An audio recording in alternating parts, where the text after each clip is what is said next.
Maraming salamat sa inyo dahil po sa inyong suporta, 2 taon na tayo. Isipin nyo ka, hindi ko na-imagine na aabot ng ganito katagal. Hindi namin akalain na aabot ng ganito, 2 years na ang Family Feud, 2 taon na nagbibigay weeknights, araw-araw, halos araw-araw ng entertainment, di ba, sa ating mga. Kaya napakasaya akong maging bahagi talaga. Sa FD, nag-i-enjoy talaga ako habang ginagawa ko. Sana po, maki-celebrate kayo kasama namin dahil gusto pa namin mas tumagal pa tong show nito. Well, siyempre, unang-una, yung mga tanong, bago yan everyday talagang ito'y ni-research talaga natin at tinanong sa 100 na tao. Araw-araw fresh talaga yung mga set of questions and yung mga guests natin, yun talaga yung buhay ng ating show dahil may mga taong gusto natin makita. Di ba, kahit na let's say matagal na natin hindi nakikita o kaya napapanood natin ngayon, kapag naglaro na sila, makikita mo yung ibang side nila, di ba, bilang mga, halimbawa, yung mga artista paborito natin.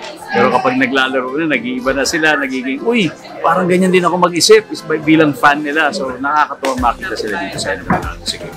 Enjoy lang talaga. Marami akong natututunan din sa mga guests dahil nakakausap ko sila eh. Isipin mo, lalo na siguro yung mga first time kong ma-meet, di ba, isang pribileyo sa akin na makilala sila, makakwentuhan sila at malaman yung mga thoughts nila, whether sa mga bagay ba na seryoso o sa mga kalokohang bagay lang or sa mga bagay tungkol sa mga tanong na sinurvey. Kasi pati yung mga survey questions minsan eye-opener, di ba? May mga bagay na hanggang ngayon nagugulat pa rin ako sa sagot ng ating mga 100 taong tinawag.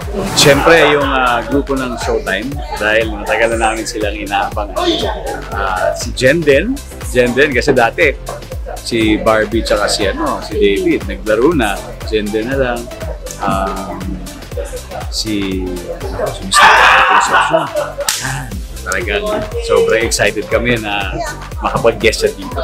Maraming salamat sa inyo dahil po sa inyong suporta, 2 taon na tayo. Isipin nyo ka, hindi ko na-imagine na aabot ng ganito katagal. Pero dahil sobrang saya, gabi-gabi ng experience dito ay alam natin na magpapatuloy ito hanggat nandyan kayo, hanggat nandyan ang suporta ninyo. Kaya sana, samahan niyo po kami sa ating month-long anniversary special, week-long anniversary special, ang ating 2nd anniversary.